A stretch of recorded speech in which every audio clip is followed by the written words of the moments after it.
नमस्कार प्रशिक्षुओं, आप सभी का बहुत बहुत स्वागत है आपके अपने करंट हेवन के यूट्यूब चैनल पर। जो बिहार शिक्षक भर्ती है मेरे भाई, बिहार शिक्षक भर्ती है, उसके लिए जो सिलेबस है उसका मैं जिक्र करूंगा। अभी तक सिलेबस का कोई मतलब अता पता तो नहीं है। फिलहाल में पहली बार एग्ज़ाम कराया जा रहा है यहाँ पर। आपको पता है यहाँ पर जो एग्ज़ाम होता था पहले एकेडमिक यानी कि मेरिट बनाकर गुणांक के आधार पर होता था। अभी तक जो भी भर्तियां हुई हैं, जो भी दो तीन भर्तियां हुई हैं, वहाँ पे पहले गुणांक बना कर लिया जाता था और पहले राज्य का दर्जा, राज्य अधिकारी का मतलब राज्य सेवक का दर्जा भी आपको नहीं प्राप्त था। अब लेकिन आपको राज्य सेवक का दर्जा प्राप्त होगा। एक अच्छे मतलब कि करीब करीब आपको सारे वो अधिकार मिलेंगे जो एक राज्य के अधिकारियों को मतलब एक तरह से जो गवर्नमेंट वाले होते हैं उनको दिया जाता है। सब कुछ आपको अधिकार, वो सारी चीज़ें मिलेंगी इनमें कहा गया है। और एक बड़े पैमाने पर भर्ती है और इसमें पहली बार इंट्रोड्यूस कर रहे हैं लोग आपके एग्जाम को। तो जाहिर सी बात है, जब पेट हमारे उत्तर प्रदेश में कराया गया था तो वहाँ पे भी बहुत ही कम लेवल के एग्जाम, मतलब यह नहीं पता था कि बच्चे का लेवल क्या है, एग्जाम का लेवल क्या है। हाँ, बच्चे भी पढ़ कर गए थे। एक मनसा बना दिया गया था, 5 नंबर में हिस्ट्री आएगा, 5 नंबर में ज्योग्राफी आएगा, 10 नंबर में मैथमेटिक्स, 20 नंबर में मैथमेटिक्स होगा, कोडिंग डिकोडिंग, मतलब ये सारी चीज़ें एक तरह से बनाकर तात्पर्य उनके तरफ से दे दिया गया था कि भाई हाँ, इतने में से आपके सिलेबस है, इतने में से पूछे जाएंगे। लेकिन आपको पता है जब दूसरी बार पेट हुआ तो उसका लेवल आप देख सकते हैं किस प्रकार से रहा।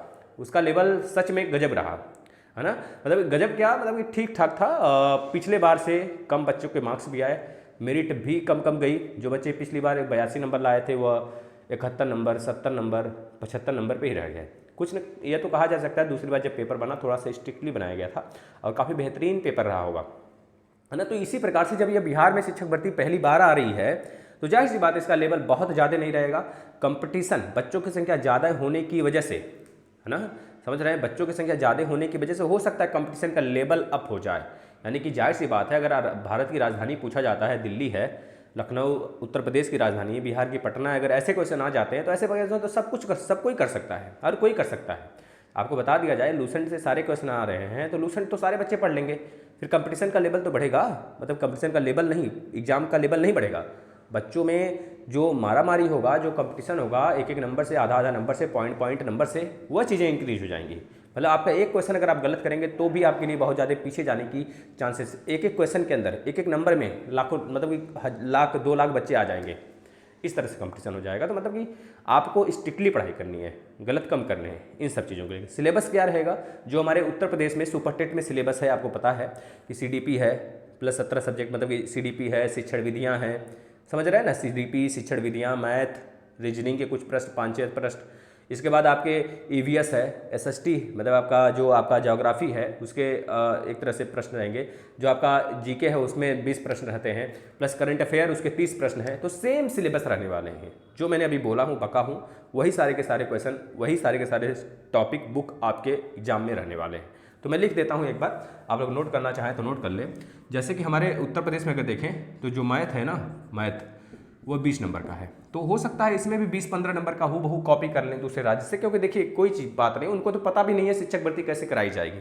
तो जाहिर सी बात है कि उसके जो प्रश्न होंगे नॉर्मली ही होंगे, बस थोड़ा सा ये चेंजेस इसमें होगा कि जो उत्तर प्रदेश का एक तरह से राज्य दर्शन होगा वो बिहार का राज्य दर्शन पूछेंगे, उसमें बिहार के सारी चीज़ें रहेंगी, बिहार का GK रहेगा, मैक्सिमम चीज़ें वो यह हो सकती हैं चेंजेस हो जाए, तो बिहार का GK एक आपको अलग से पढ़ना पड़ेगा। तो यह चीज़ें इंग्लिश भी हो सकता रहे, इंग्लिश भी रहेगा हमारे यहाँ 10 नंबर का है भाई, 10 नंबर का वहाँ भी हो सकता है।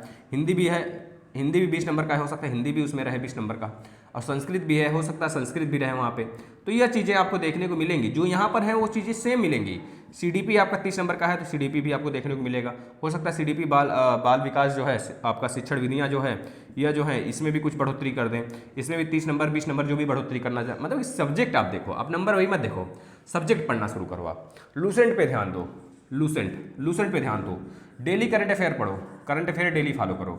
नॉर्मल मैथ से मत डरिए, मैथ तो बिल्कुल नॉर्मल रहने वाला है आपका, बिल्कुल भी जो SSC का लेवल नहीं होता यार, SSC का लेवल नहीं होता MTS वगैरह का, उससे भी लो लेवल रहेगा, बिल्कुल परेशान ना हो। जो सीटेट यूपीटेट देते हो ना, बीटेट तो दिए हो, बिहार टेट, तो वैसे ही एग्जाम में रहने वाला है। सोच लो कितने नॉर्मल प्रश्न आते हैं, तो वैसे ही रहने वाला है, उससे ज़्यादा नहीं रहने वाले हैं लेवल। उसके बाद रीजनिंग ले लीजिए, मैक्सिमम रहेगा तो 10 नंबर का रहेगा। तो इस तरह से आप 150 नंबर का एक क्राइटेरिया बनाओ ना अपने हिसाब से।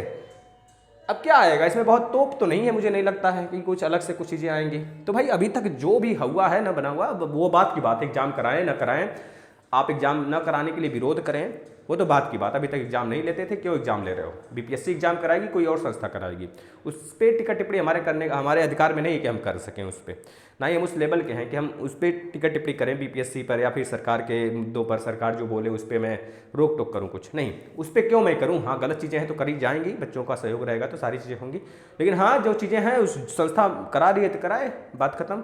अब वो बात तो अलग है, हमको अधिकारी बनाना चाहती है कि टीचर बनाना चाहती है, किस लेवल का एग्जाम देगी और किस लेवल का एग्जाम बनेगा। जाहिर सी बात है बीपीएससी को भी पता है, बच्चे हैं, मतलब शिक्षक हैं, बच्चों को पढ़ाने के लिए जा रहे हैं, ना कि खुद एक स्टैंडर्ड लेवल पे जा रहे हैं, है ना, समझ रहे हैं ना।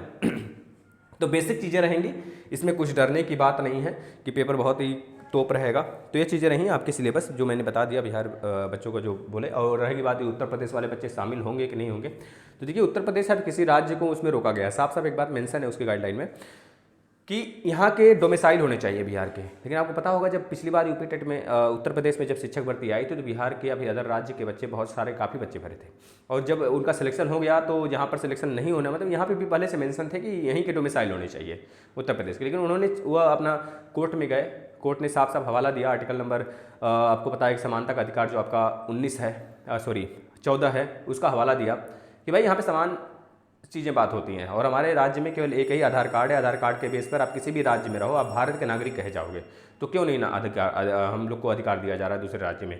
तो इस बात को लेकर आप भी फॉर्म भर सकते हो और उस पर हवाला देकर कोर्ट में जा सकते हो, तो मे भी पूरी चांस है कि यूपी वाले भी शामिल हो सकते हैं।